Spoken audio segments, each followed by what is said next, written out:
Nogle sangstjerner er jeg i hvert fald ikke. Prøver lige at være sådan en lille sirene her på stenen.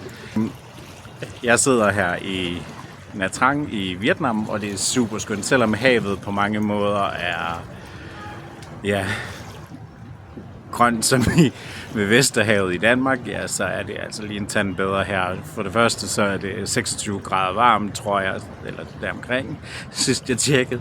Og det gør jo, det føles som om, man bare svømmer rundt i et karbad. Og så er der heller ingen skaller eller krabber, der niver ind i tager, hvilket jo heller ikke er noget, man skal klage over.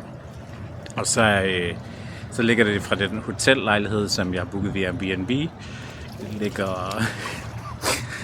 Det ligger et stenkast væk fra havet, som en ejendomsmægler nok ville have sagt det.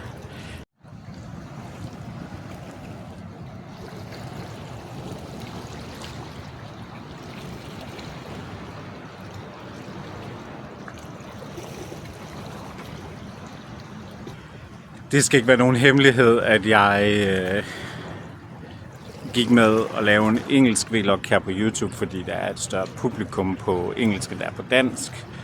Men jeg tænker egentlig ikke, at jeg vil snyde for lidt dansk indhold også. Men det bliver nok i mindre grad dansk, end det gør på engelsk. Men så tænker jeg... Jeg vil tage godt imod mig på dansk også. Men hej for nu, for nu vil jeg op i havet.